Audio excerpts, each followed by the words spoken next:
Welcome to the Stampede's Mock Draft 5.0, a three-way mock draft that all of the three of us worked on last week. It's a little dark in your room, Ashton. There you go. Okay, let's get started. Yeah, I gave up both lights. Ashton, you had the number one overall pick. Let's get and I'm not blowing anyone's minds. It's definitely Trevor Lawrence, quarterback of Clemson. Obviously, he's a unique talent. Definitely the best in this draft. Definitely the best quarterback in this draft class. And I really think under Urban Meyer, this is a guy who can even do a lot more in the NFL. He still has a lot of potential. The only downside to him is that pass rush definitely gets him every now and then. He's having a hard time seeing blitzes and twists and stuff like that. But that's something that can really be easily overcome, especially when you have, a Hall of Fame college coach like Urban Meyer, who I think will have one of the more smooth transitions into the NFL. I could jinx it, but I'm hoping not. I really think Jacksonville will definitely be a much better team just in regards to consistency, better mentally, physically, stuff like that. But this is a solid pick. Trevor's the best in the draft, so makes sense. Yeah, I think both me and Nick agree on this 100%. I don't think anybody, including the Jaguars, think that. I mean, this is what's going to happen. We all know it. That's why I think Urban Meyer went there. I mean, knowing with the number one pick, Trevor Lawrence, who probably is the best prospect since maybe Andrew Luck, probably even better than him at the time. I mean, Urban Meyer didn't come out of retirement for nothing. To say that. Yeah. So obviously not blowing anybody's mind here. Let's move on to the second overall pick. I believe Nick has the second overall pick. Here we go. Yeah, and it's Zach Wilson. I mean, there's other ways that the Jets could go. As you see on the bottom, we have Sam Darnold getting traded. They could not trade him, and they could not go quarterback here. They could go Justin Fields, but I just think the hype around Zach Wilson right now, his potential. I mean, I just think he's a good fit for the Jets. If you go watch his tape, some of the things that he does off script and just his arm talent is crazy good. I mean, yeah, just potential, honestly. Yeah, and we've had for weeks, I think me and Ashton both know. Ashton's a little more hesitant on it, I think, but for weeks we've had Zach Wilson being the second quarterback off the board here. Sam Darnold being traded to the Steelers for a third-round pick. They could potentially get a second-round pick for him. And there's other teams that will obviously be interested in Darnold, including the Bears, the Patriots, maybe the Denver Broncos, other teams along that caliber. I just think you have to reset if you're the Jets. And, if Darnold has one good year, if you don't move on from him, then you have to pay him a boatload of money, which takes away your spending from other positions. It's the formula in the NFL now, right? You get a young quarterback on a rookie deal, load up on talent around him, and win a Super Bowl. It's, that's been the formula that's been working. So I am a big Zach Wilson guy. I think that the gap between him and Trevor Lawrence is closer than the gap between him and the third best quarterback, whether that be Justin Fields or Trey Lance. Yeah, and I'm throwing in my opinion real quick about Zach Wilson. I definitely think he's a top 3 quarterback in this draft class. I still flip and flop back and forth between him and Justin Fields. I do think on one hand he does have more of what you see out of a prospective quarterback going into pro out of college. But because of his level of competition, BYU, they're not in a conference. I wish that they had the schedule that they initially had before the pandemic started, because they were expected to play several Pac-12 and Big Ten schools. I really think if he was, as successful against those teams as he's been against the teams that he's faced this past year, I would have been really sold ahead of him being the number 2. But I'm still hesitant.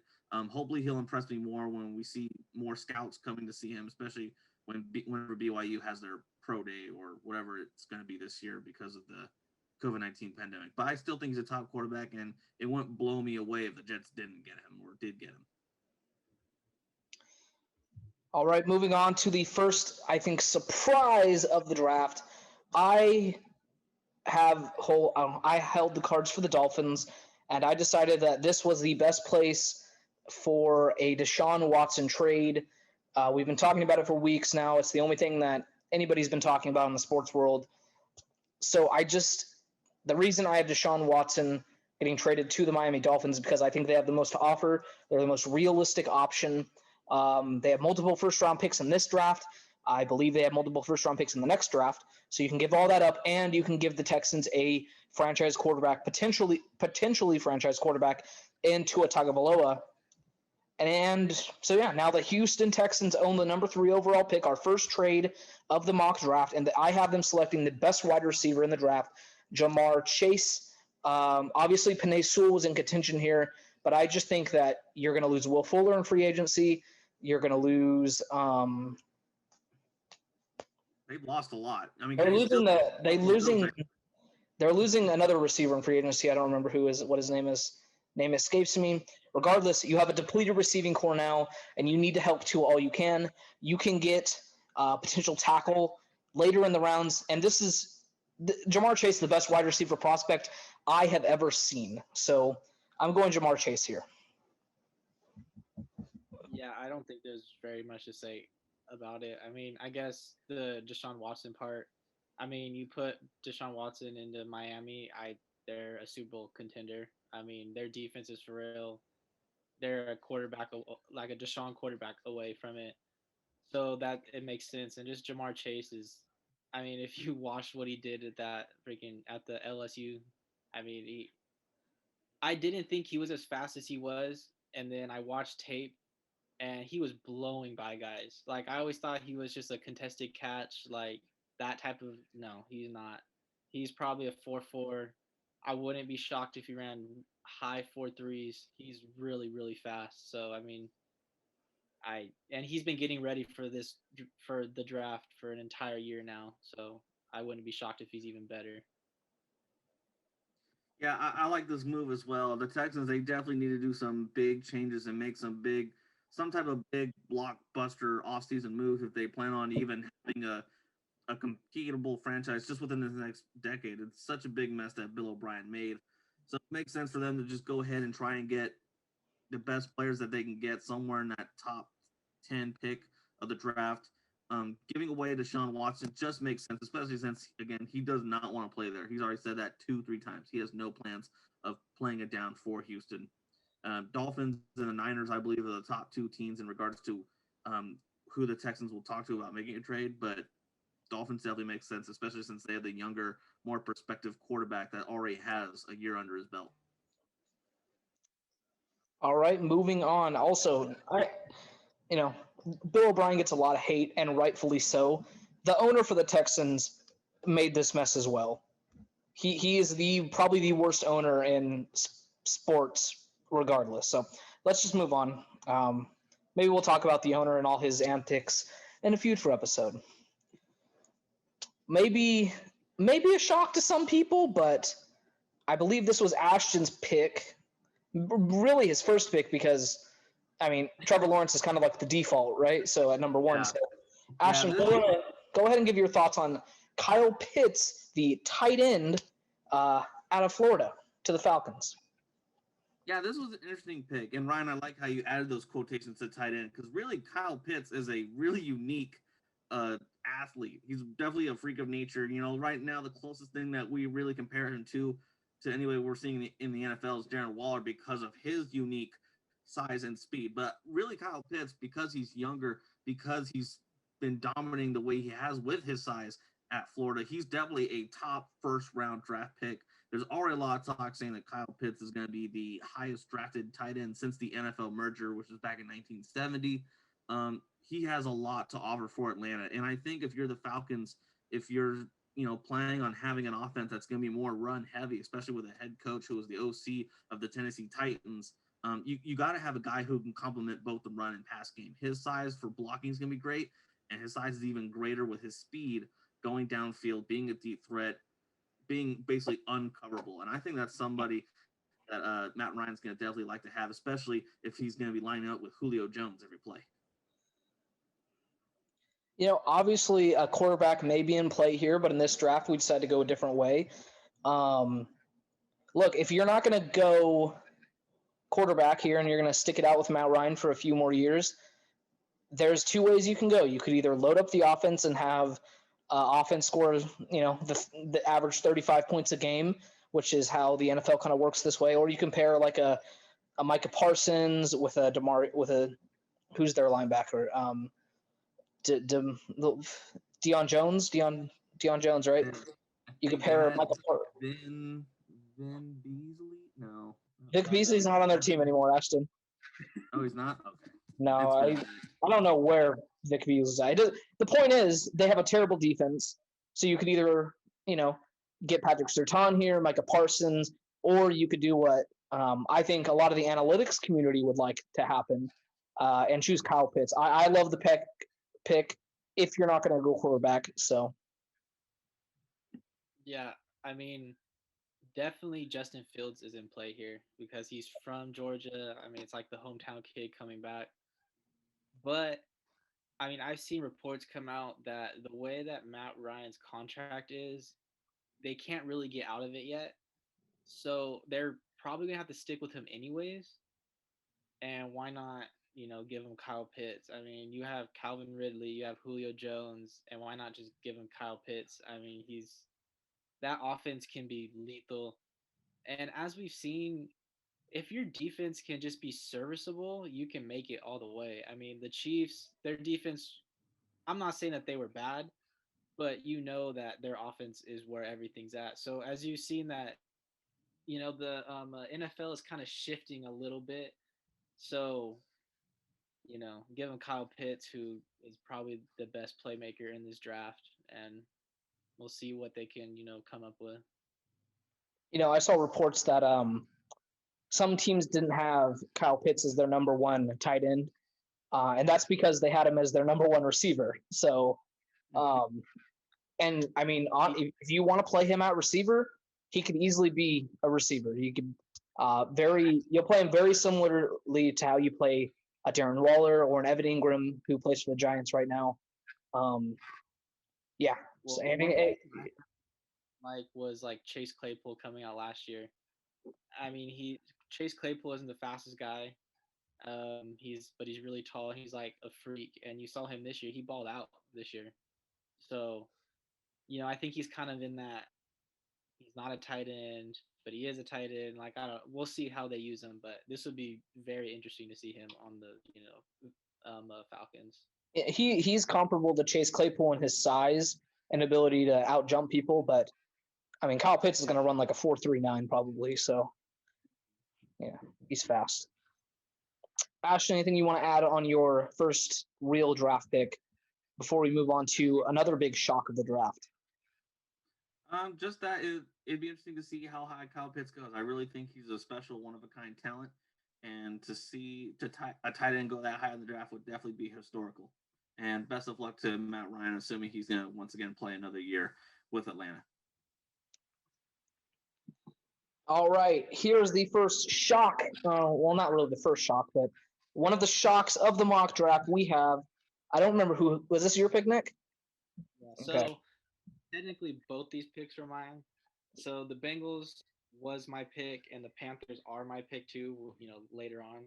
But I decided, since the Panthers have been calling about every quarterback that's been open, that they don't trust Teddy, and Justin Fields kind of falling into their lap, right? Like right here at 5. I mean, it was perfect. Like I don't think they have to really give up very much to go from 8 to 5, because the Bengals, they don't need a quarterback. I guess they could have went a tackle here, but they're not very needy for stuff. So I don't know if the Panthers really have to give up that much. And I just like Justin Fields here. I mean, you got DJ Moore, who's a number one. You got Robbie Anderson, who's borderline number one. I mean, he showed flashes, and you got C-Mac coming out of the backfield. So, I mean, the weapons are there for him to really be good. And Matt Rule is, I think, he showed that this year he's a really good coach. So, I like this fit. I like this fit. Not only do you have Matt Rule there, you have one of the best OCs in the game in Joe Brady, who's probably going to, I think next year, going to end up leaving for a head coaching job. I think to make this happen, what the Panthers would have to do is give up, obviously, the 8th pick. And I put plus more just because I didn't have space to list all the details. You probably have to give a 3rd-round pick or a 4th-round pick to move up an extra spot. And I think this trade works for the Bengals as well. You could slide down and you could still get maybe a wide receiver, a corner, a tackle of your choice. We're obviously going to have to wait and see. But Panthers getting Justin Fields, he could start day one, especially if you re-sign Taylor Moton, who is one of the best left tackles in the NFL. Then he has all this weaponry and a great offensive line in front of him and one of the best OCs in the game. Yeah, I agree with both you guys about how Carolina in general has just been really aggressive at quarterback this offseason. They're definitely going to try and find their guy, hopefully by May. I think that's definitely their plan. Rather, it's going to be through this draft or through, trades or free agencies. I still don't know because, again, we've seen how Carolina, they've been all over the place just trying to find their next guy. They definitely think that they can fit an NFL veteran in their system. But Justin Fields is definitely a top quarterback in this draft class. If Carolina thinks that they can get him on that jump, and if they really think this is their guy under Matt Rule's system, then yeah, they'll definitely go for it. This is a team that's aggressive. They're trying to get the guys that they want right off the bat. And it'll be interesting to see what they actually do once the draft starts, and hopefully we'll have some type of draft party to watch it together. But yeah, I'm excited to see if this becomes Carolina's guy, and I really think he can do all the things that they're expecting from a quarterback in their system. This is probably one of my favorite picks that we've made so far and have projected. In weeks past, we've done like no trade mock drafts, and we've still had, Carolina taking Justin Fields. So I think this is a real possibility. If not, if Fields gets taken before, you could still pick a Trey Lance or a Zach Wilson, right? And I think either way, all 4 of the top 4 quarterbacks in this draft will be upgrades. Maybe not day one over Teddy Bridgewater, but they definitely have a higher ceiling than Teddy Bridgewater. I think the most interesting thing is, do you trade Teddy Bridgewater if this becomes reality, or do you have Justin Fields, Trey Lance, Zach Wilson, whoever it is, sit for a year just to learn the offense and the scheme, and then Teddy, you can get out of his contract, and maybe Teddy finds a new home, right? Yeah, I think you trade him because, this year, Joe Brady got head coaching interviews, so he's probably be gone next year. So I feel like if you want a Joe Brady system under a young quarterback, I think this year might be the year. So yeah, I agree. I think if they do get Justin Fields or any other quarterback this offseason, they're going to get rid of Teddy Bridgewater via trade or release him something, just because they definitely want a new quarterback. When they were being aggressive this year, I believe they were one of the teams that was trying to get Matthew Stafford. I believe they were trying to go out and reach to Deshaun Watson. They were getting someone that you were going to start day one. So if they do draft a quarterback, they're going to start him, no matter if he has played good at a Big Ten school or a non-conference school at BYU. They're going to get their new guy by May. So, and I still think Teddy Bridgewater is a good enough asset in the NFL to where you can get something good out of him to help him build for your new quarterback. So. Yeah, I would imagine Teddy goes for probably a 2nd-round pick. If Darnold goes for a 3, and Teddy's definitely a better quarterback than Darnold at this point. So you probably get a 2nd-rounder out of Teddy. All right, let's move on to the 6th pick in the NFL draft. I don't remember who has this pick. Is it me? Or Ashton? No, I think it's you. It is me. It is me because I remember the next pick is definitely a shocker. So this is probably one of the most default picks that we've done. It happens every single mock draft. Vonte Smith, the Heisman winning wide receiver, going to the Philadelphia Eagles. Definitely a dark horse team to take a quarterback here, depending on how they feel about Jalen Hurts. But I think you have to give Jalen Hurts a full year starting with one of the best receivers to come out of the draft ever in Devonta Smith, one of the best college football players ever in Devonta Smith. So, pretty default. We've had it in the past, but obviously Devonta Smith run, 4.2 speed, Great hands. He could be used in so many different ways. He could be an X receiver. He could be a slot receiver. You can use him as a gadget guy on end arounds and screens and whatnot. He could do it all because of how fast he is. Devonta Smith really is like Tavon Austin coming out, except he actually has hands and he will be a good NFL receiver. So, Yeah, I don't think there's very much to say. I mean, they need receiver help. Devonta Smith is there. I mean, you could go Waddle. You could go. It kind of depends where they have receivers ranked, but regardless, they should probably get one. I mean, what do they? They have Jalen Rager. They released Deshaun Jackson. They released Alshon Jeffrey. So who do they really have? I mean, this is like a no brainer. They have good tight ends, so they don't need any of that. I mean, there is no tight end draft right here, anyways. But it's just receiver. Like I don't see them going any other way. Yeah, I agree. Unless Kyle Pitts maybe somehow falls down, I think Devontae Smith is really your safe pick for the Eagles. You have no weapons on the outside. Again, as Nick said, there's good tight ends, but you need more help for Jalen Hurts. And I think what other better receiver if Kyle Pitts is available than his former teammate who just came off a Heisman Trophy winning national championship winning season. Devontae Smith's a stud.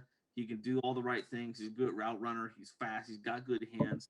He's just a really talented guy, and I think he's definitely a game changer, especially in the NFC East, which is always lacking talent on an annual basis. So he can definitely help the Eagles compete for their division just by having him. They can be 8-8 and still be a contender for their division. yeah, and there's a good. I mean, look, there's a good shot that if it doesn't work out with Jalen Hurts, they don't have that great of a roster to where they could be picking in like the top 5 again. Obviously they're picking at 6, but they could end up be picking this high again. And then if it doesn't work out, you get a quarterback next year and you kind of restart and reload. And, obviously next year's quarterback class isn't, as of right now, isn't as good as this one. So you may be missing out on one of these top 4 quarterbacks, but I think that you have to risk it. You have to get Devonta Smith and give him a year to see what you have with Jalen Hurts. Let's move on now to the 7th pick in the draft. Probably the biggest. I think the next few picks are pretty freaking shocking here, where Ashton had Penei Sewell going to the Detroit Lions.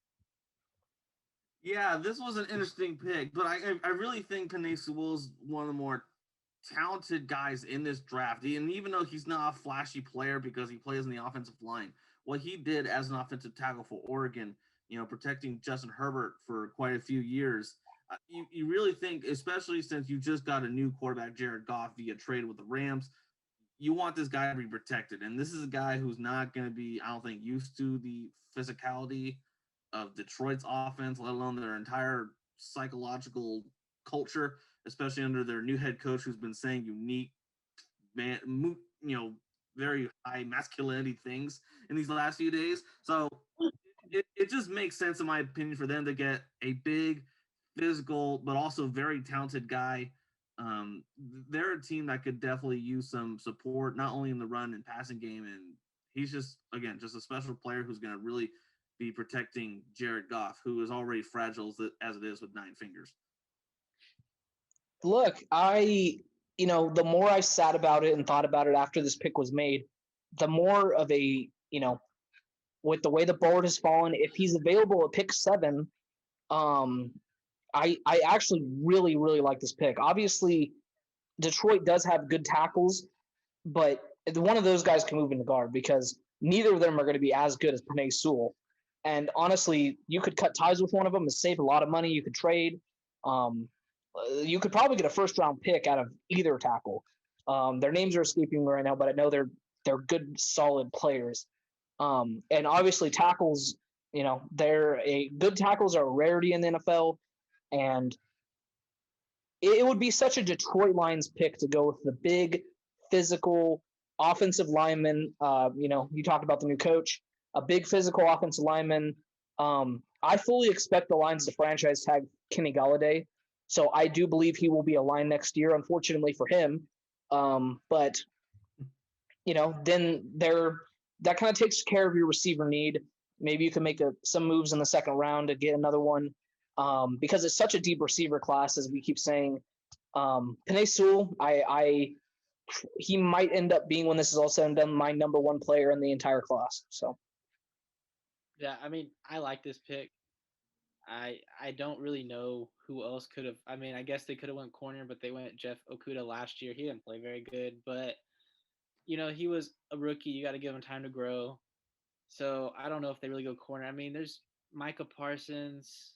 There's defensive players here, but Penei Sewell kind of just fell to pick 7, and like you said, it's hard to find good tackles. It's rare. So it's just, I feel like you just got to take the chance and you hope that he's a franchise left tackle, and, you have him on a rookie deal for like 5 years. So, if he pans out, then you have a franchise tackle for cheap for at least 5, years. yeah, and it does also give Jared Goff the best chance to win and succeed. So, and the Lions and all, they probably have a chance to be the number one pick next year with how bad this roster is constructed. Questions of this new coaching staff. So if Jared Goff doesn't work out, take a quarterback next year, right? That's kind of the theme of the last few picks. Ashton, do you have anything else to add on your most recent pick before we move on to probably the craziest pick I've ever seen in my life? I feel like you've said it like 5 times. But this one really takes the cake, trust me. Okay.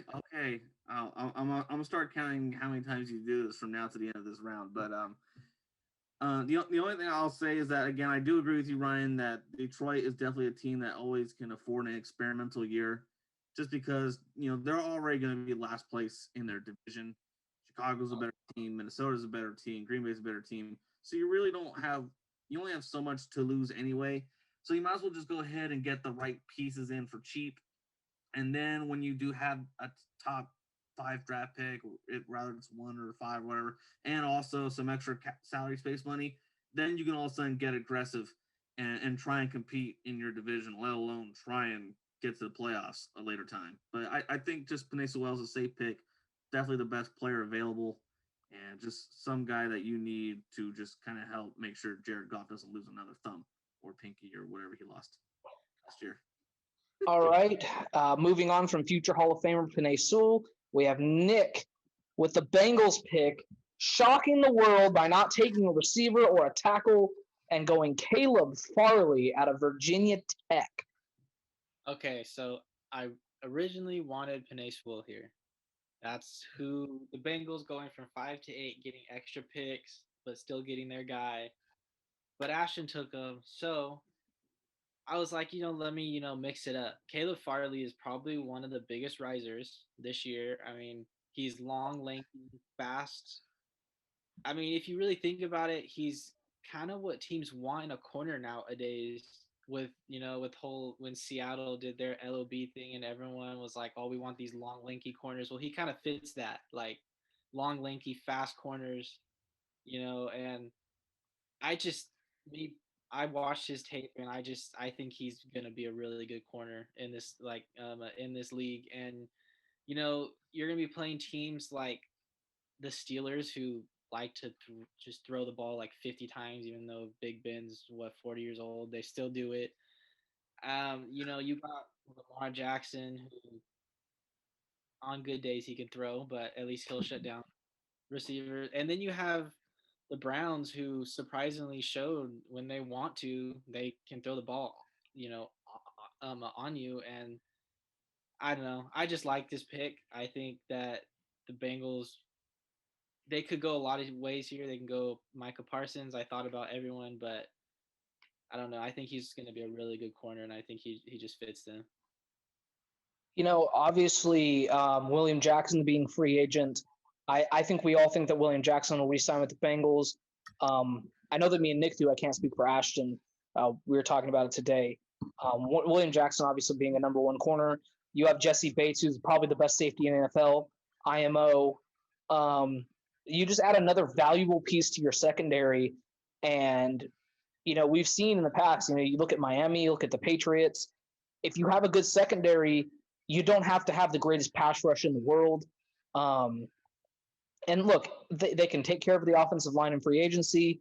I have Joe Tooney, the Patriots guard, going to them in our free agency, preview. And wide receiver, it's not like a very pressing need because they have Tyler Boyd and T. Higgins. It's not the biggest need on this team. They obviously need corner. They need help a lot other spots. And if you want, you can play Caleb Farley at safety too. I mean, he's 6'2" and 210. He's the best man corner, I think, in this draft. Patrick Surtain's the better zone corner. I have Surtain as my number one corner, but I don't hate this pick whatsoever. I feel like the fans will, people watching, but whatever, get over it. Yeah, it's Cincinnati. They're one of those teams that just has to react to the rest of their division. And when you're playing with Ben Roethlisberger, Lamar Jackson, and Baker Mayfield twice a year, the only way you're going to stop any of those three, let alone all three, is by having a solid secondary. And if you add Caleb Farley to your defense, that makes it easier not only to stop Ben Roethlisberger's passing, but it also allows you to add more defensive players into the tackle box because you have more faith on man-to-man coverage, aggressive single high zone coverage, and that kind of helps, really complements the defense in general to stop Lamar Jackson, whose style of offense is definitely opposite of Big Ben. So either way, corner's definitely big help, especially in this league that's been pass heavy. Makes sense for Cincinnati just to try and stay competitive in their division because they're definitely not a playoff team anytime soon. But, a lot of fans might not just like it just because they need help everywhere. And they might think, well, we need to give Joe Burrow a weapon, or we definitely need to give him more protection. This is a rich offensive line draft class. And so if you can get Caleb Farley at 8, it's still not a bad pick. And I think they can get any offensive tackle that's, even in the second round and still feel better about themselves. And knowing that they got a talented guy like Caleb Farley to try and stop their other quarterbacks in the AFC North. Yeah, I mean, you said it. You can get a Jalen Mayfield and Alex Leatherwood later. And the thing is, you kind of touched on the coverages and whatnot. With these teams that like to run the ball so much, like Baltimore and Cleveland, having a 6'2" physical corner that could tackle in the open field will definitely help them as well. Okay, and Nick, unless you have anything else you want to add, I'm going to move on to my pick, if I'm not mistaken.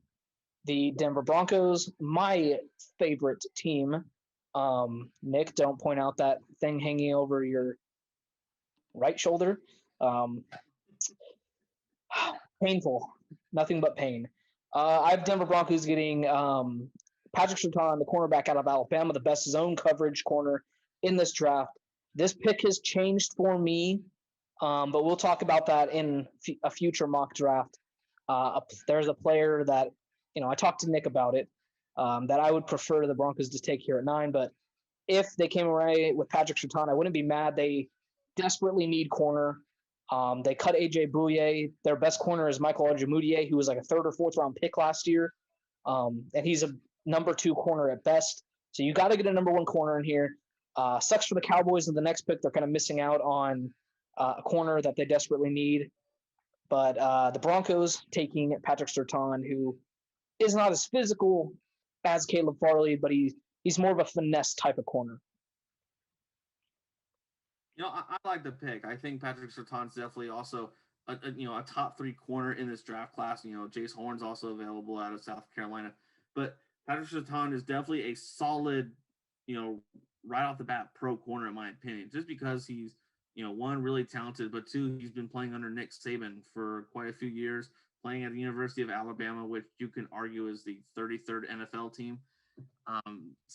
So he's definitely a solid guy. And again, Denver does need help in their secondary. If they have any plans of competing against Patrick Mahomes, if they try to want to cover up Darren Waller, against the Raiders, Justin Herbert and all his weapons that he's got there already with the Chargers, you have to be aggressive at secondary. So Patrick Surtain definitely just makes sense. Ryan, I know you were looking at other players as well, and there's other guys that you might be more happy with, for Denver to get, but Patrick Surtain's definitely a good answer, a good way to respond to the other teams that you're facing twice a year in the AFC West. Yeah, I mean, just because of Patrick Mahomes, this pick makes sense. I mean, if the Broncos bring back Justin Simmons and they draft Patrick Surtain, Justin Simmons is one of the best safeties in the league right now. Patrick Surtain, who knows what he's going to be the first year, but in coming years he could turn out to be a really good corner, and that could be a really good duo. I mean, I just look around. Yeah, Justin Herbert, really good young quarterback. Patrick Mahomes, we don't need to say much more. They need corner help. They don't have corners. Like, Ryan said, their best corner was a draft pick last year. Yeah, like this pick just makes sense for me. And it's like Patrick Surtain kind of just fell into their laps. And I just think that they need to take them. Yeah, would have liked a quarterback here, but as we know, highly unlikely the Broncos will not move on from Drew Lock. Moving on to pick number 10. I don't remember who had this pick. Ashton. I'm pretty sure it was me. Okay. Which I just went with what I know about Dallas, and that is they are always a O-line heavy team. They like to spend most of their money on the front line, which makes any running back look like a 1,000-yard rusher. Darren McFadden was a 1,000-yard rusher. Murray was a 1,000-yard rusher back there. Ezekiel Elliott, when he entered the league, was a 1,000-yard rusher. A lot of people don't realize a lot of the running success in Dallas was because of them getting first-round picks in the offensive line. Also, their O-line this year has had a lot of injuries. They're definitely not as talented as it's been in recent years. So it just makes sense for them to do what they've typically been doing in the last 5-6 years, and that's to get the best offensive lineman possible.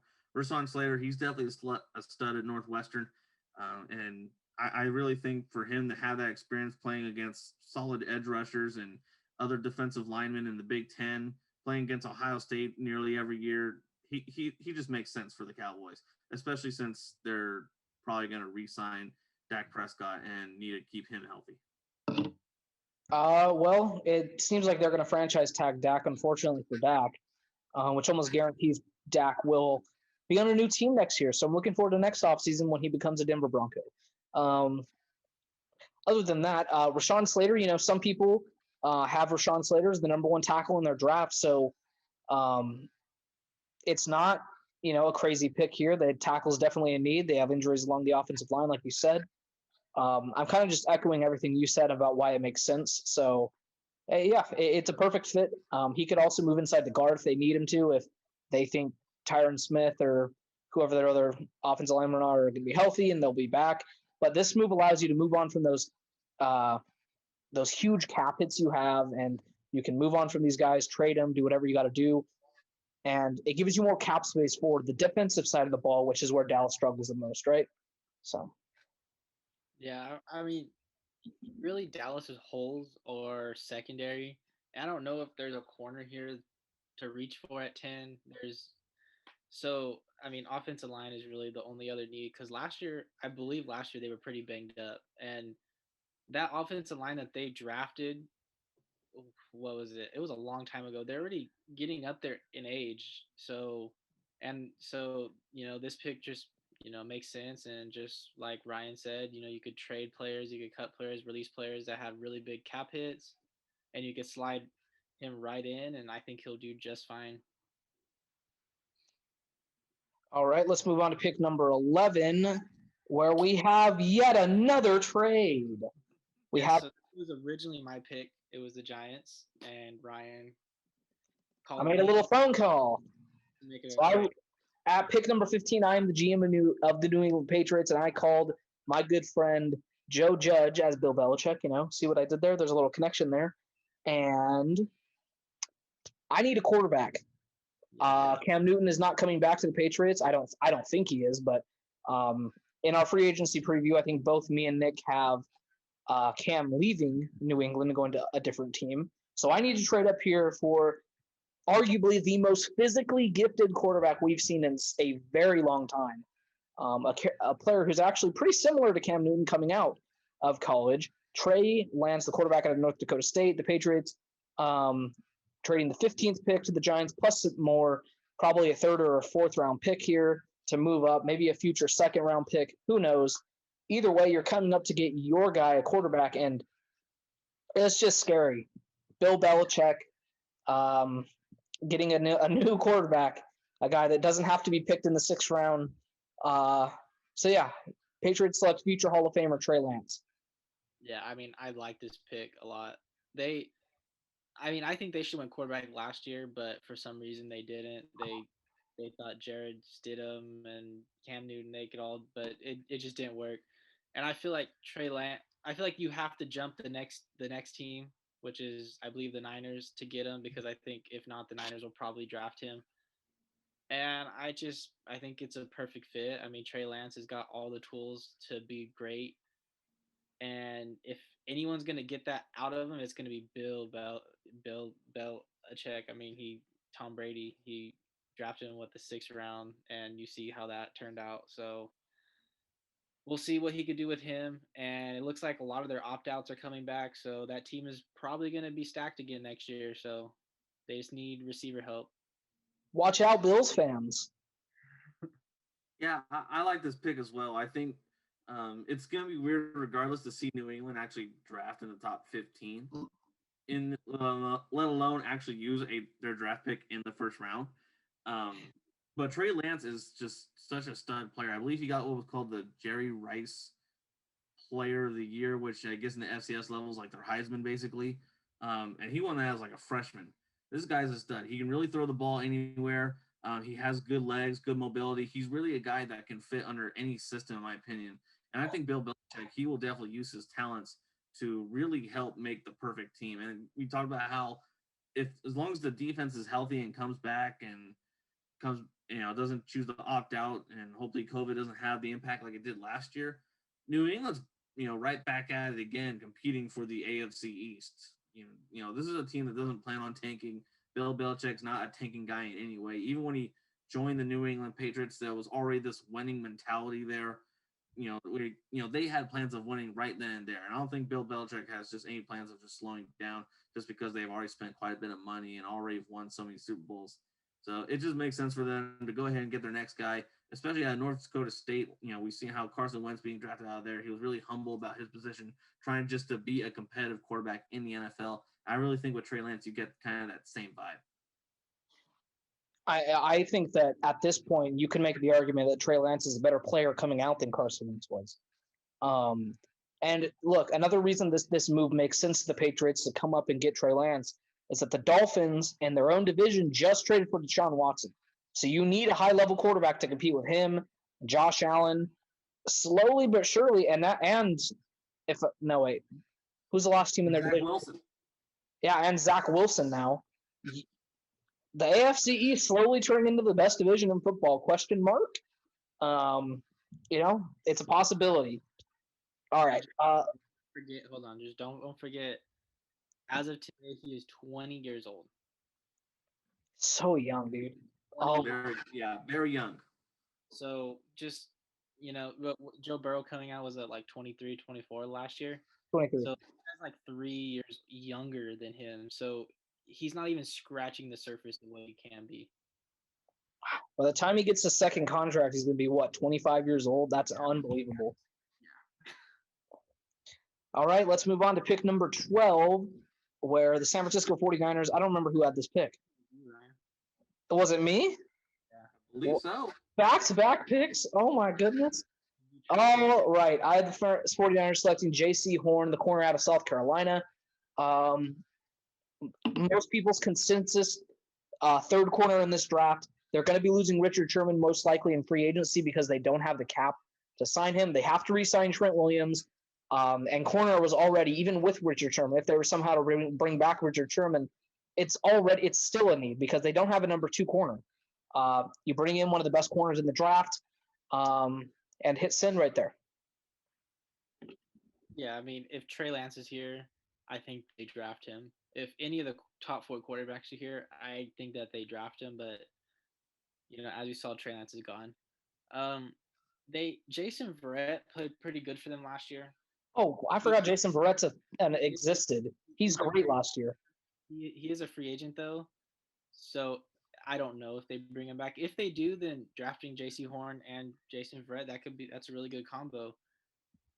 But I mean, it's hard. There's a lot of places that they could go here. They don't need edge help. I mean, they have Bosa. They don't need edge help, and I don't even know if there's an edge to be able to be picked right here. They could go linebacker, but I don't know. I just think corner, as we saw last year, they were hurt.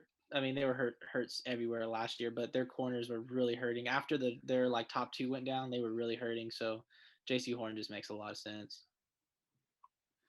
Yeah, I like this pick as well, especially as we all said that with all the quarterbacks already being drafted, supposedly in our mock draft, this is really the best player available and also the best player that fits 49 for the 49ers. And really, assuming all their players are healthy, assuming that Santa Clara water doesn't affect them anymore, this is a really team that's we're gonna probably see in the playoffs again. I mean, we saw how they went to the Super Bowl with Jimmy Garoppolo.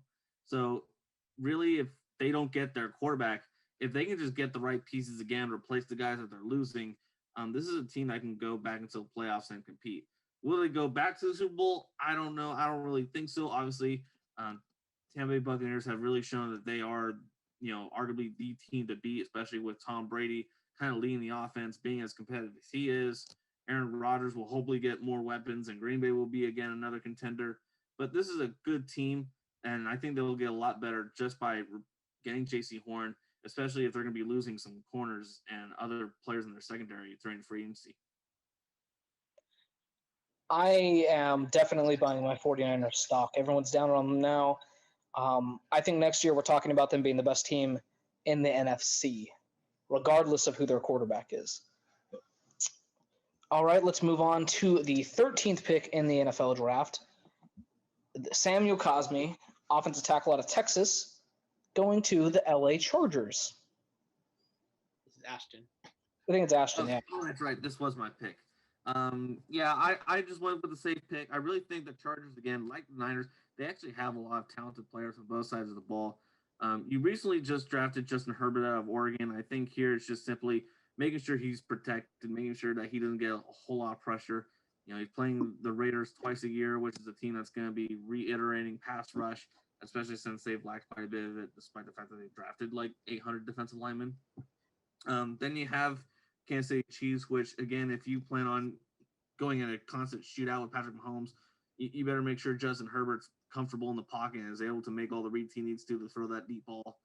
And then also, again, they're playing Denver, which if Denver doesn't address their secondary, that probably won't be as big of a problem. But Denver's all about having a solid front seven defense, and you need to probably respond to that anyway. So by, again, getting Samuel Cosmi, it's pretty much the perfect fit in regards to making sure that your quarterback who's entering his sophomore year, basically, make sure he has another great year, and also make sure that he stays healthy throughout that year. Yeah, Samuel Cosmi going to have to go up against, if I'm not mistaken, Frank Clark is still a Chief. Frank Clark, a Bradley Chubb, maybe a Von Miller if he goes back to the Denver Broncos. Max Crosby, depending on how you feel about Max Crosby. I believe we have the 49ers not the 49ers, the Raiders taking an edge rusher here. So you're going to have to go up against another edge rusher. I'm not going to spoil it, who it is. But, yeah, the thing about Cosmi is he can slide in to play guard if you need him to, if you think that your tackles are more ready to play than he is. I think that this is one of the most likely picks to happen in the draft. The Chargers, they have to go offensive line here. Also a dark horse team to take a wide receiver here, the Chargers. But we're not going to have them take a wide receiver in this one. Cosmi to the Texans. To the Chargers, I think it makes a lot of sense. Yeah, I don't think that they really – if you really sit back and think about it, they don't have that many needs. I mean, their defense is stacked. Fully healthy, their defense is stacked. I mean, they picked up Chris Harris last year. They got Casey Hayward. They got Derwin James. I think they drafted a safety like 2 years ago or something. That was supposed to be like really good. You still got Joey Bosa. I don't know if they. What's his name? Ingram. I don't know, but their linebacker, they just drafted Kenneth Murray last year, so they're stacked. I mean, really, the only place to go is line. They don't need receivers. Like, it's just line. Like, that's just if it's either him or if it's an interior lineman, I don't know, but it needs to be line. Yeah, I think obviously Elijah Vera Tucker is a possibility here.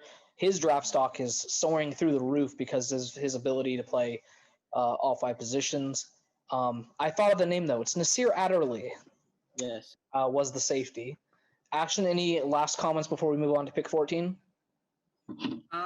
No, that's pretty much all I had. Safe pick, Samuel Cosme, stud out there from the University of Texas. Hopefully I'm right and he ends up being drafted here, but only time will tell. Yep, still believe 2 months to go before the NFL draft. We're kind of beating a dead horse at this point. Pick number 14, the guy I just mentioned, Elijah Vera Tucker, going to the Minnesota Vikings. So I chose this because Minnesota, I mean, if you think of what they are, they're a run first team. Dalvin Cook is one of the best running backs in the league. He could be the best depending on how you see it.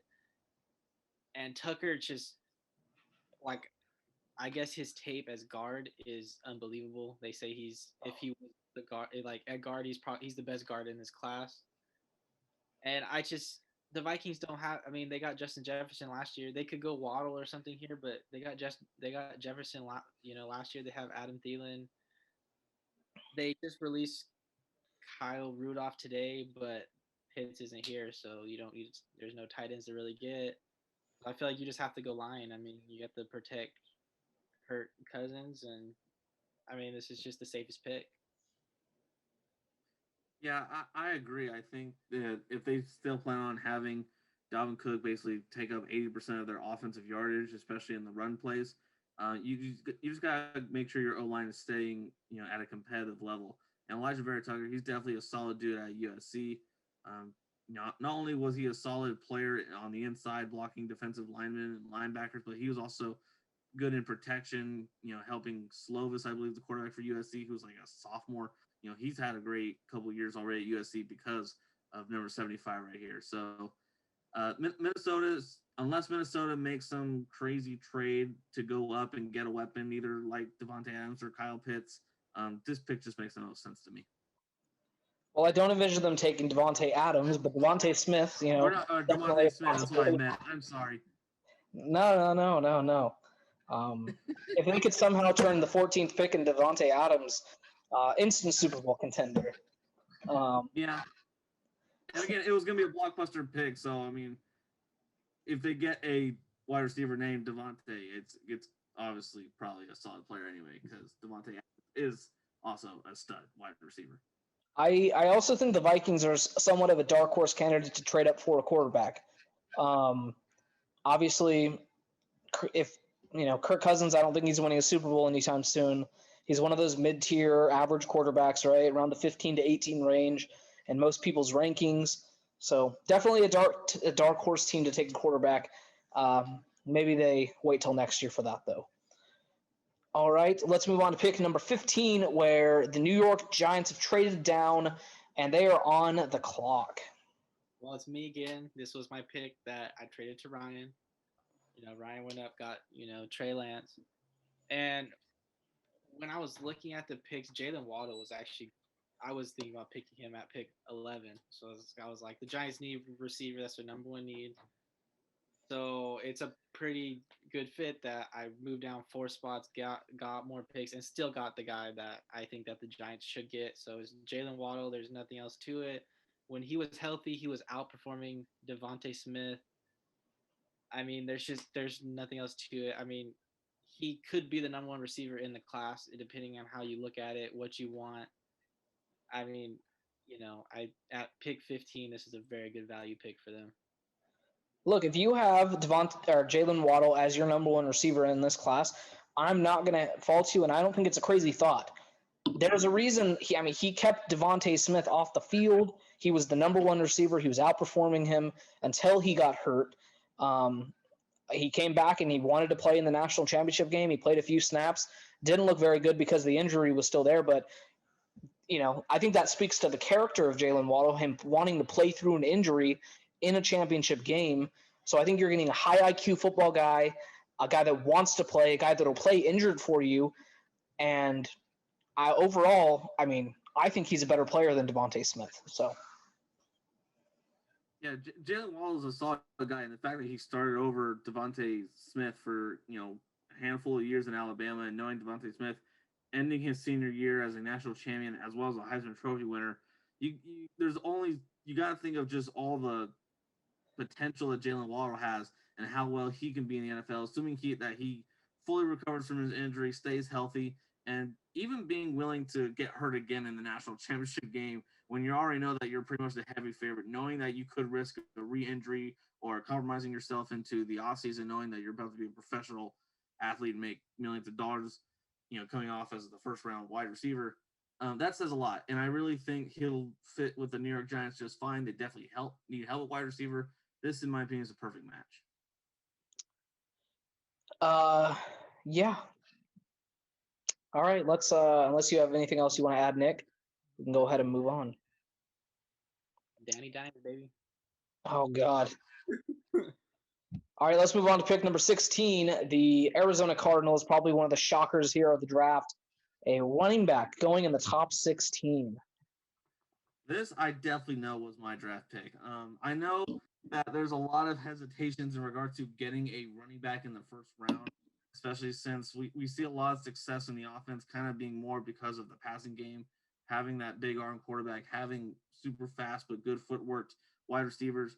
But Najee Harris, he's really a game changer. A lot of Alabama's success really starts with him. A lot of play action that Nick Saban ran that year with when you have a guy who's 6'2", but he plays like he's an athletic, 5'8", 5'9" player. Um, he's just a guy who's going to create problems for any front seven defense. And I really think if you're Arizona, knowing that you pretty much got your defense situated with J.J. Watt kind of out there, knowing that you have a young, talented secondary, you got to handle the Patrick Peterson thing. And but again, because Horn, Farley, and Surtain were already drafted, I think the next best thing for them is to complement the run game, especially when you have small Kyler Murray who's kind of going based off read options and being the keeper. If you can have more eyes on the running back, it's really going to make the offense more versatile for Kyler Murray in Arizona. Yeah, they don't have a down like a pound the ball, back. Kenyon Drake was kind of supposed to be that because he was what, like 6'2" something. He's about the same size as Najee Harris, but they have Chase Edmonds, who's kind of a shorter back, smaller, like out of the backfield, speedy guy. So just bringing in Najee Harris is kind of a change of pace back. He could be your goal line back. I mean, it to me it just fits. It's just you just bring them in. They don't have very many needs, as you see. They have stars everywhere. I mean, running back's probably the only need. I mean, they could go line here, but I don't really think there's any that that they could really reach for right here. And I just think Najee Harris is the best fit for them. Yeah, and I think that one thing that Najee Harris does really well is catch the ball in the backfield. And in this air raid style offense, he'll be very, very valuable. All right, let's move on to pick number 17. Ashton, I know you really, really like this pick. Kwity Paye, the edge rusher out of Michigan. I don't remember whose pick this was. Was it mine? That was mine. This one's yours. Kwity Paye, edge rusher, going to the Raiders. Yeah, this one, they're kind of in a weird spot. Pick 17, they need secondary help. They need safety help. This isn't a very good safety class, so there's really no safeties to get. They could go line here, but not really because they have a lot of money invested in the line. And there's really no young quarterback. They have a quarterback. They just drafted a running back last year or 2 years ago. I mean, they need edge help. I don't know what the stats were, but I know that they were like bottom of the league in like pressure rate and sacks and everything. So, you kind of just have to keep drafting until you finally hit on one. They did hit on one, but they traded him away. But you have to keep drafting again until you can hit on one again. And Kwity Paye is, I think he's the guy. Oh, to be a Raider fan,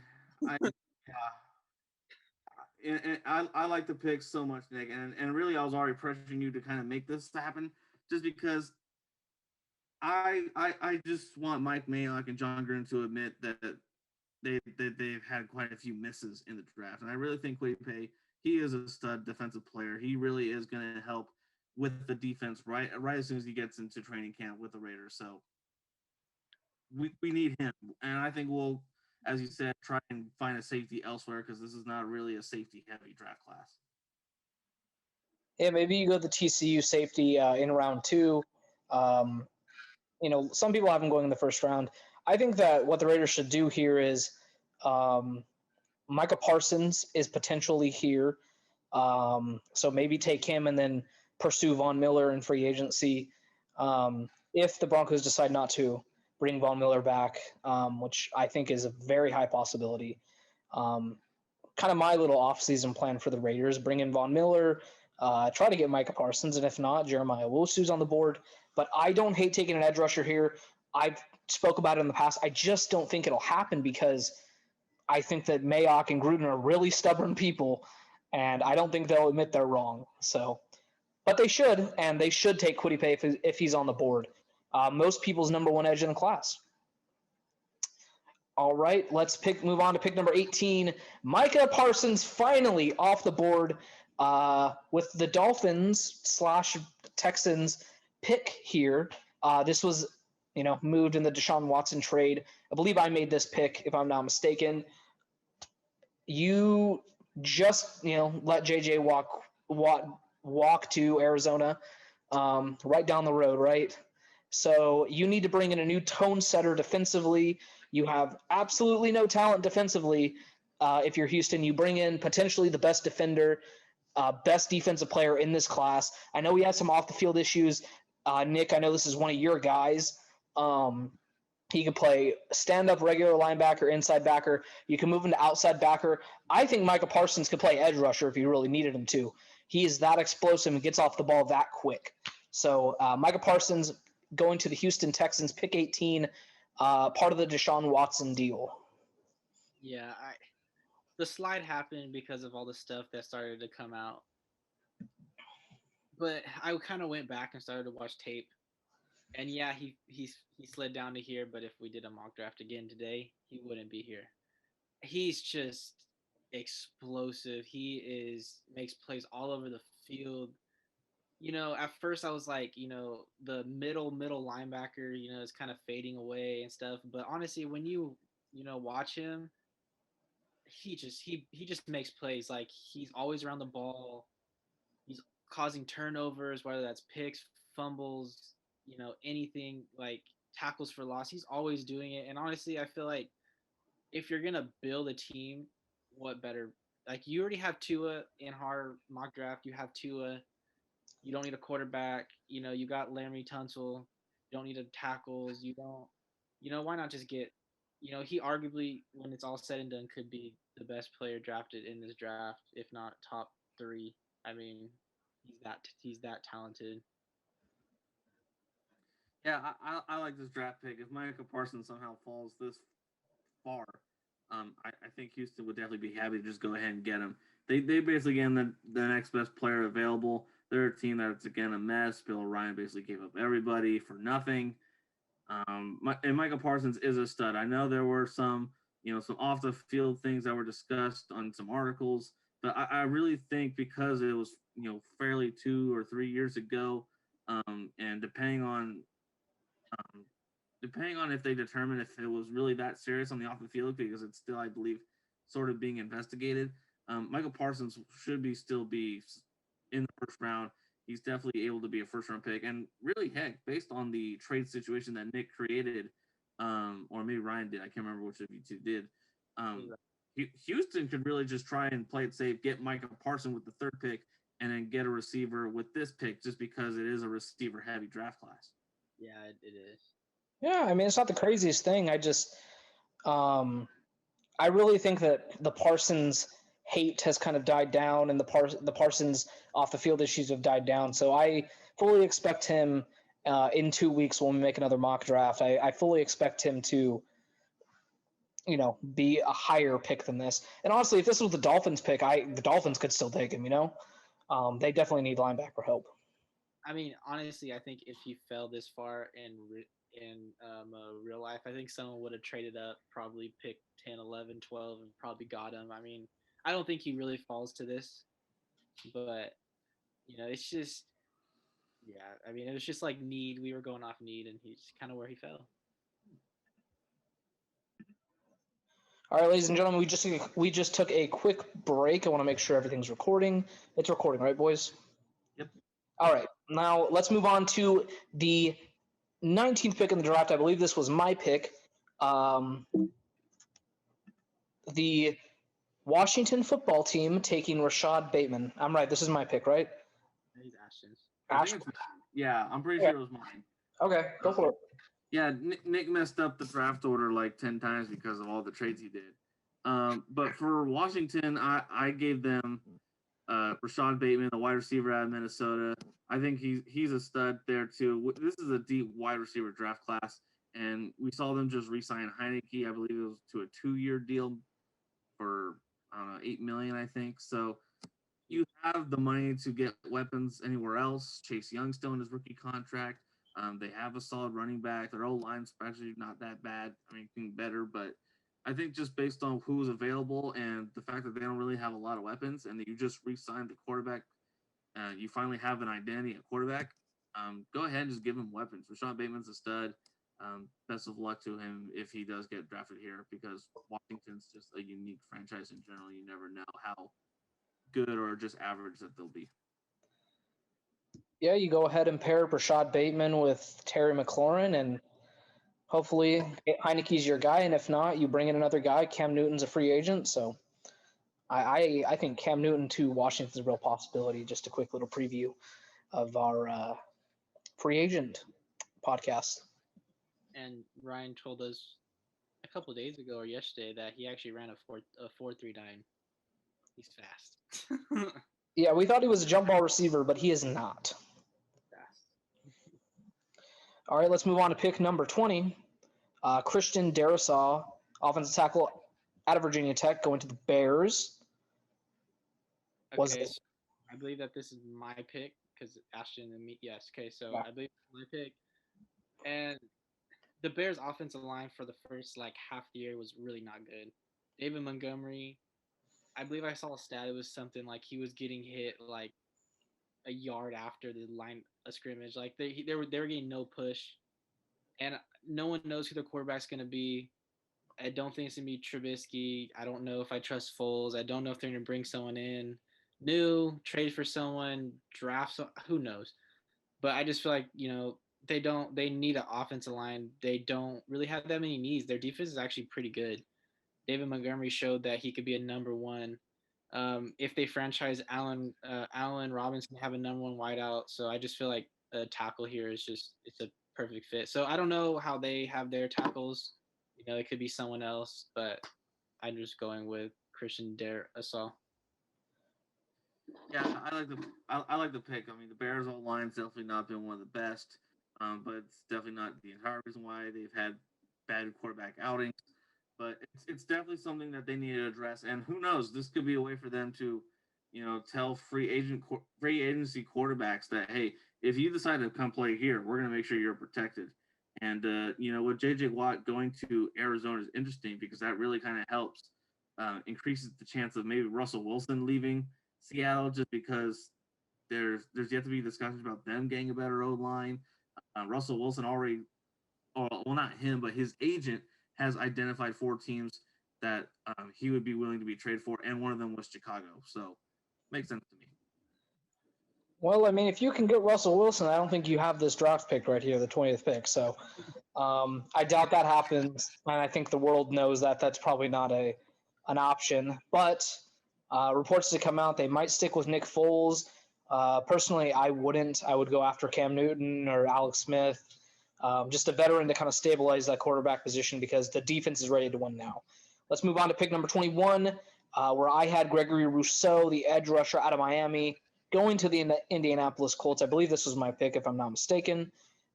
If I ever do that, you boys just jump in and correct me. You have DeForest Buckner. You have your quarterback now in Carson Wentz. It takes them out of the quarterback market. So Mac Jones, not a possibility here, I don't think. And Rousseau is a guy who had 15 and a half sacks as a freshman. You're kind of just banking on that high upside. If you're the GM of the Colts, which I was, And look, obviously his freshman tape isn't going to be the best because he was a freshman in college. You go look at Khalil Mack's freshman tape. Go look at Von Miller's freshman tape. Go look at Myles Garrett's freshman tape. None of them are the polished pure edge rushers that they are today. Some of the best in the business. I think Rousseau has the potential. I think since he sat out last year, he's been working on his game. So I really like the idea of Rousseau, who might end up being my number one edge rusher when it's all said and done. I like the idea of him going to a franchise where they already have an established number one edge rusher, to where that kind of takes the pressure off of him, and he can kind of come into his own and be coached up in a way that would be very good for him. And also, Indianapolis has one of the best coaching staffs in the NFL. I think it'd be very beneficial for him. Yeah, I mean, 15 and a half sacks is no joke. No matter who it is, no matter what year or anything, that's a lot of sacks. So his talent is there. His technique will come. He's still young. He's probably 21, 22 years old. His talent's there. Technique, it will be worked on, and I like this pick a lot. Yeah, I like the pick as well. I'm just gonna try and make this fairly quick. Greg Rousseau's a stud. He's got all the tangibles. He's made some great plays as a freshman. Again, it's not a lot of film to work with, but he definitely has a lot of that raw talent that we've seen other players from other programs, and they end up thriving as well in the NFL. And talking about Khalil Mack, even when he was playing all 4 years at the University of Buffalo, it was all mainly because of that talent that he had. We knew that he could do the things that he could do when it got to the NFL, but it was mainly because of the scouting, just seeing his tangibles and stuff like that. And Greg Rousseau, he definitely has a chance to, even to work on his craft, get better, mix that with the raw talent he already has. This guy can be a solid number one edge rusher on any team in the pros. This is a guy who played receiver and safety in high school, and he learned the new position as a freshman, and he dominated. That's why I'm kind of banking on this upside. All right, let's move on to pick number 22, where Aziz Ogilari, the edge rusher out of Georgia, is going to the Tennessee Titans. Yeah, I believe this was my pick. Aziz Ogilari, this was a guy I really been starting to like more and more watching his tape. This is a guy who can actually easily go higher up in this draft. After watching him play well in the SEC, let alone against Alabama offensive line. But Tennessee does need to draft edge, and if Aziz Ogilari is available, it's perfect fit. Yeah, Tennessee's defensive line last year was anything but good. Their pressure rate was terrible, sack rate terrible, everything was terrible. I mean, they just need edge. It doesn't matter who they pick, they need an edge at this pick. Yeah, outside of Jeffrey Simmons, they don't have a lot going on there on the defensive line. I'm a big Jeffrey Simmons guy, but he's only a defensive tackle. There's only so much he could do as far as pressure rate, and he's not Aaron Donald or Chris Jones, so he's not going to make that impact that an edge rusher would. And Aziz Ogilari, he's such a raw player. Kind of, he's similar to Rousseau in the fact that he's such raw, and you're kind of banking on the high upside. I love this pick. I'm a big Aziz Ogilari guy, and I think this is, I think it's a very underrated edge rusher class. At the start of this whole process, we kind of said that this was a weaker edge rusher class. It's starting to turn into a very underrated edge class. And edge is obviously always a position of need for NFL teams. All right, let's move on to pick number 23, Terrace Marshall, the wide receiver out of LSU, going to the New York Jets.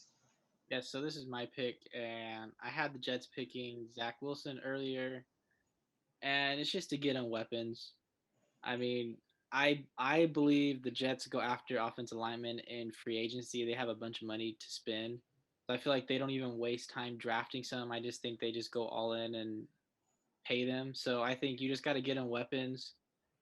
I mean, I guess you could go defense here because of Robert Saleh, and he's a very big defensive guy. But when you look at it, you have a brand new quarterback, young. You just need to get him any weapon that you possibly can. And Terrace Marshall, he'd be a good fit for the Jets. Yeah, I agree. Terrace Marshall's just a solid player. He was definitely part of that championship team in LSU.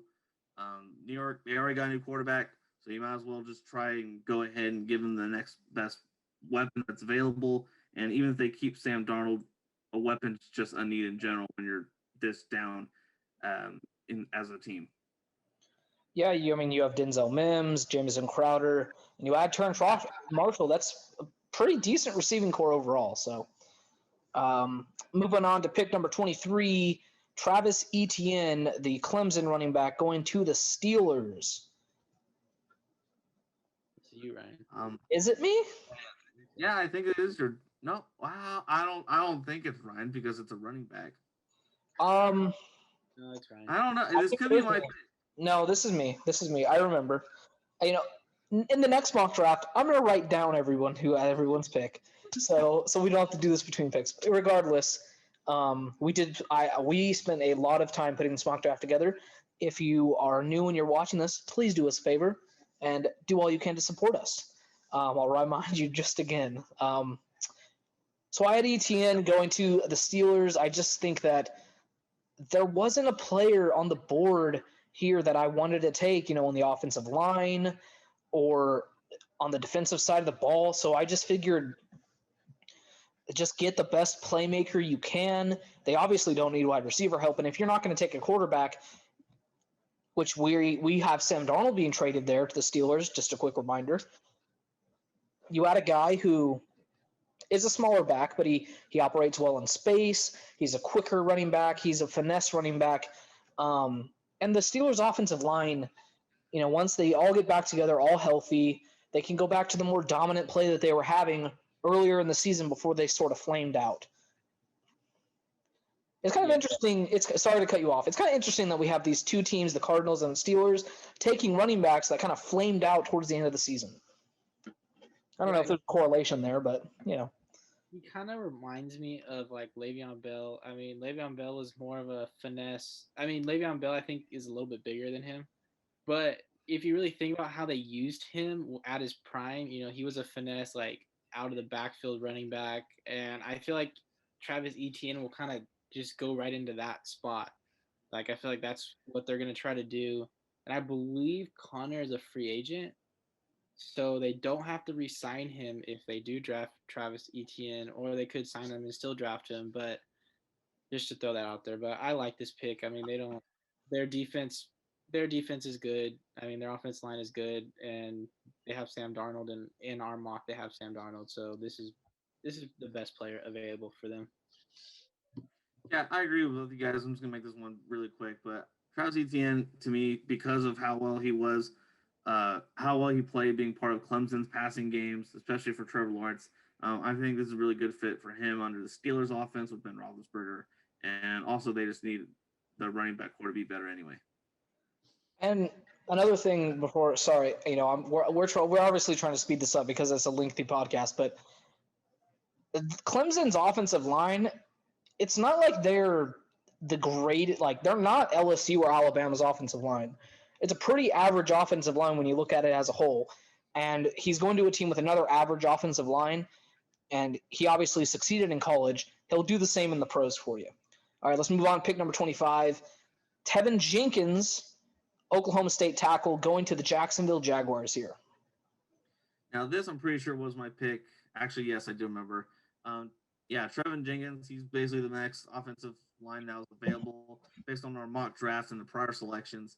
And when you already have Trevor Lawrence being your number one overall draft pick, if there's one thing you've learned from Cincinnati is you better make sure you protect your guy. So Trevin Jenkins, best available. He was a solid offensive lineman there in Oklahoma State. In fact, I believe last year the running back led the country in rushing yards. So for him to be part of that unit who had a leader in rushing yards in the NCAA, which is really hard because it's not 32 running backs, it's like 130 something running backs. So it just made sense. Yeah, and Jacksonville's line wasn't terrible. As we saw, James Robinson came out of nowhere, 1,000-yard year.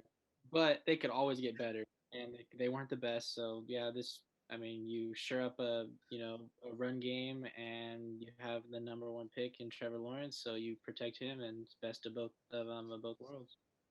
And I think that the Jaguars probably spend some big money in free agency. They're They either have the most cap space or the second most cap space in the NFL. And I think that they go out, they spend money on a number one receiver, whether that's Corey Davis, Juju Smith-Schuster. That is to be determined. I think one of these big name receivers are a possibility. The Jacksonville Jaguars, you bring in Trevor Lawrence, Urban Meyer, you sign some wide receivers, offensive line. The Jaguars, they're a sleeper team next year to make the postseason, especially in that division that has Wentz, Carson Wentz, who we're kind of unsure of if he's going to be a good quarterback next year. Deshaun's not going to be playing for the Texans.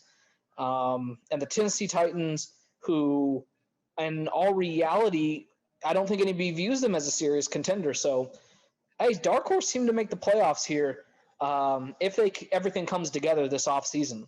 So, let's move on to pick number 26.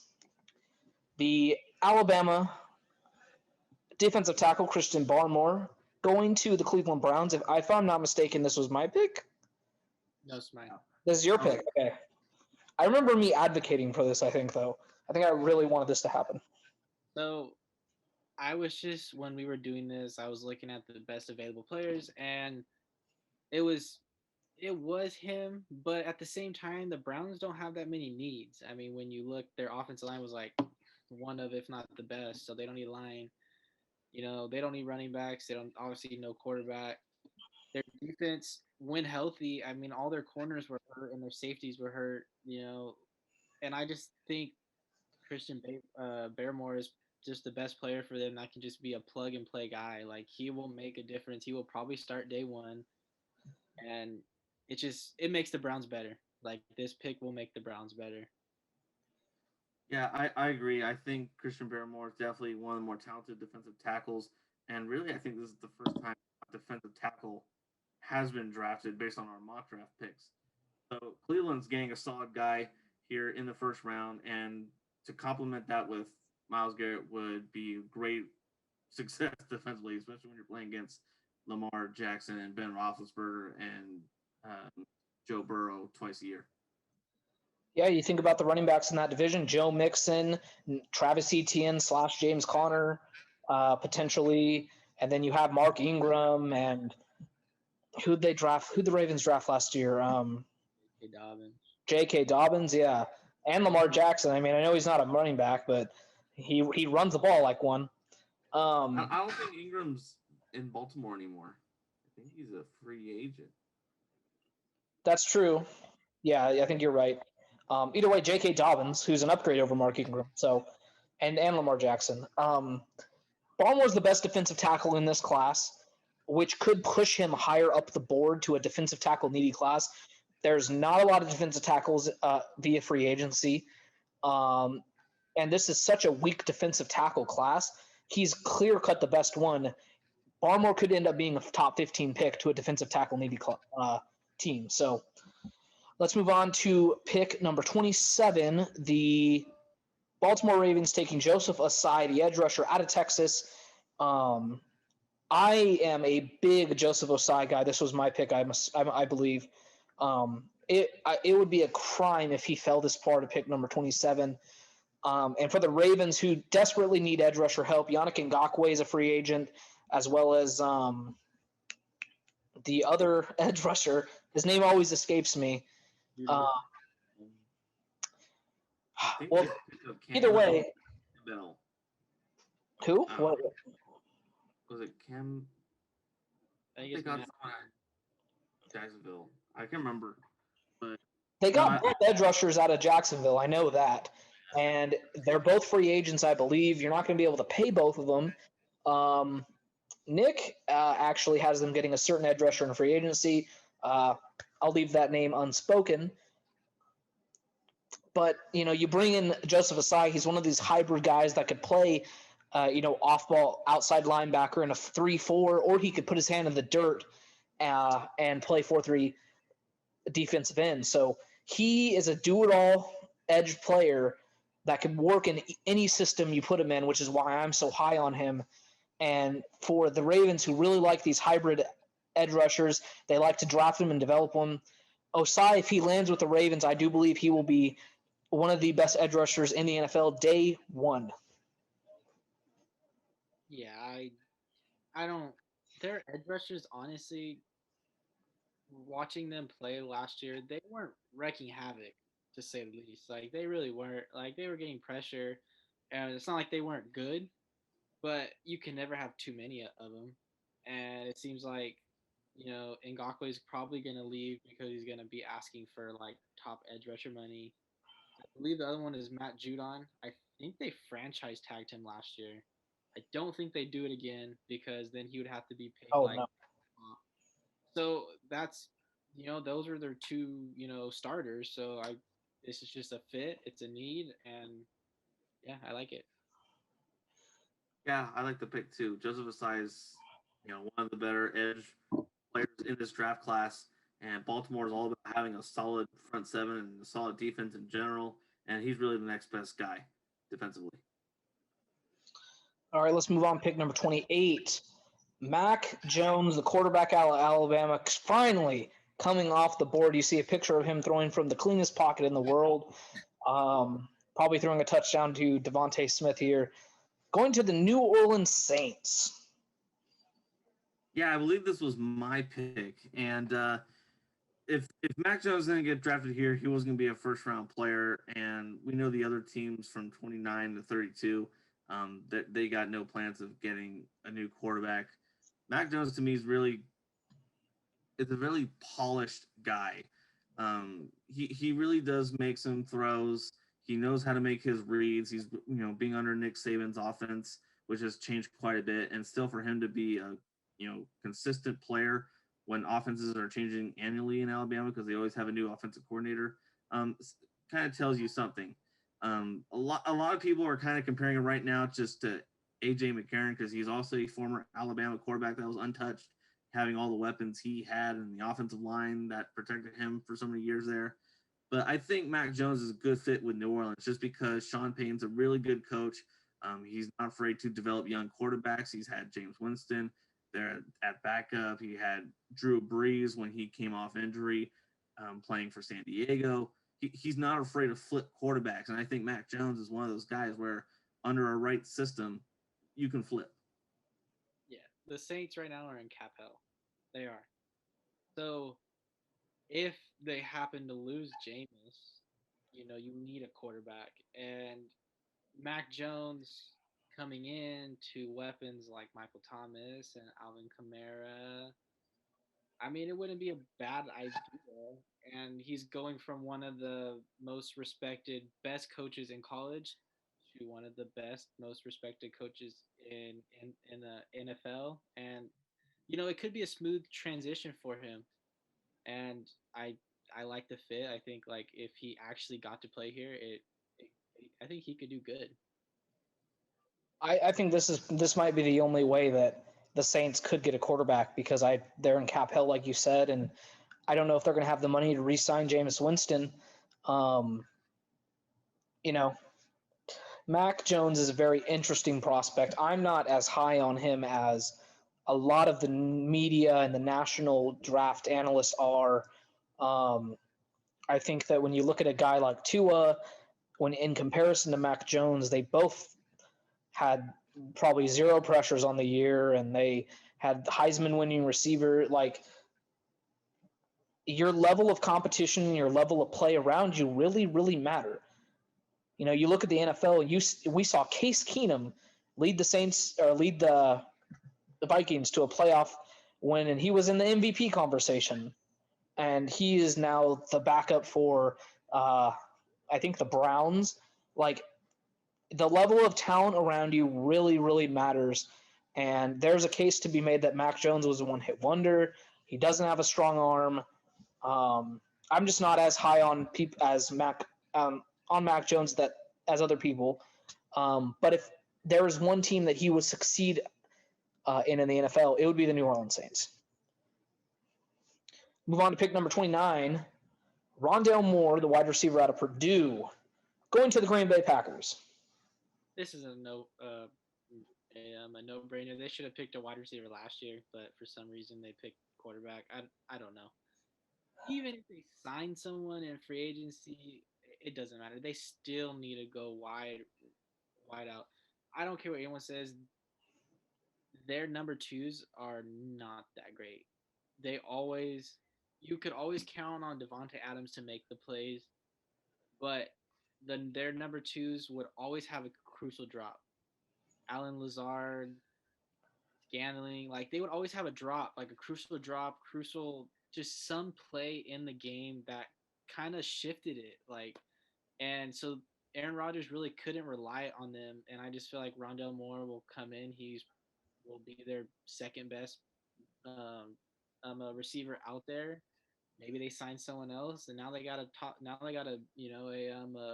big three, and like there's nothing else to say. Like Aaron Rodgers showed he's not going anywhere.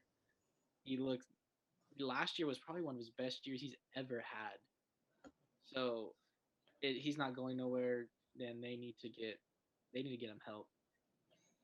Yeah, and I think that this pick is really determined what wide receiver they go, depending on who they go with in free agency. If they go and get a guy like T.Y. Hilton in free agency, then I expect more of a gadget, speedy guy like Rondelle Moore that you could give the ball to on screens and end rounds to come in and be your third. If they get like Curtis Samuel, then I think this pick changes to like an Elijah Moore or maybe Terrence Marshall if he's on the board, right? More of a traditional wide receiver. Rondelle Moore, in my eyes, is a guy that's not getting enough love from the national media. He's so quick. And, I mentioned him being a gadget guy. He's not just that. He's a really good route runner as well. He just didn't get the opportunity to really show it because he played at the University of Purdue. Yeah, I like Rondelle Moore. He's a solid player. He's next best weapon available. And if there's any team that needs weapons, it's Green Bay. Pick number 30, pick that I made, I believe, that Ashton was just blown away by for some reason. I have the Buffalo Bills getting the best linebacker in this class, in my opinion, Jeremiah Owusu-Koramoah, who is basically nickel Sam guy who he basically played slot corner for the Fighting Irish. He's unbelievable. If there's a film breakdown there by Brett Coleman on Jeremiah Owusu-Koramoah, I encourage all of you to go watch it. I showed Nick it today. Ashton, after this, go watch that video. I will send you the link. It's the best film breakdown I've seen of Jeremiah Owusu-Koramoah. I am convinced that he is the best linebacker in the class. Although he's a little undersized, he's a great tackler in the run game, so you don't have to worry about that. And he covers guys like a slot corner. So you can run a lot more base defense. You don't have to put an extra corner on the field because he can get the job done that way. Yeah, and the term undersized is really getting thrown away. I mean, you got Devin White. Patrick Queen got drafted in the first round last year. Who else? Darius Leonard, I don't think he's very big either, and he's one of the best to play. I just think the term undersized is really getting thrown out because you're seeing all these safeties that are like 5'9", 5. You got like Budda Baker playing in the box now. Budda Baker's like 5'10". Like, so I don't think he's undersized. I think he's just an athlete. He's a hard hitter. He's got a nose for the ball. He's really good. Well, I mean, I definitely like Jeremiah Owusu. I think he is, again, one of the better linebackers in this draft class. I expect Buffalo, in my opinion, though, to go heavier, especially since they failed to get J.J. Watt. I really think when it comes to the run game, I think their D-line needs more support, especially at edge and defensive tackle. There was a linebacker that I did like out of, I believe it was Tulsa, who was 6'4". I think he's like 200 and Zaven Collins, yeah. Zaven Collins. Trust me, Ashton. That kind of size and body mass, I think Buffalo will kind of go for more with their draft pick, especially since their weakest aspect of the team, in my opinion, is their defensive run game. You know what, Ashton? In the next mock draft we make, you can make that pick because, excuse me, the water went down the wrong pipe. JOK will not be on the board at pick 30. I promise you that. So you can go Zaven Collins in the next draft. Moving on to pick number 30. Oh, I hate when it does that. There it goes. The Chiefs taking Jalen Mayfield, the tackle out of Michigan. I don't remember who had this pick. I think it's my pick. Yeah, I think so too. I went to Kansas City's biggest need, and that's offensive line. We saw how in the Super Bowl, their offensive line being made up of, low draft picks, free agent, off the practice squad. They don't want to go through that process again. And they really feel like, had the O-line been healthy, have it been solid, had all their starters stayed, they pretty much could have beaten the Tampa Bay Buccaneers. And I wouldn't say necessarily it's true, but they would definitely have not lost 31-9. They would definitely scored some touchdowns had the offensive line been better. So even if they have all their offensive line returning, Jalen Mayfield is just a must-have pick for Kansas City because he's the next best offensive line based on our prior mock draft picks. And just, you got to protect your $500 million quarterback. Yeah, so the thing about Jalen Mayfield is that he is shorter than a traditional offensive tackle. And a lot of people actually have him mocked to the Arizona Cardinals at pick 16 because of that, to help, Kyler Murray's obviously smaller, and he's a smaller tackle, helps Kyler Murray see over him.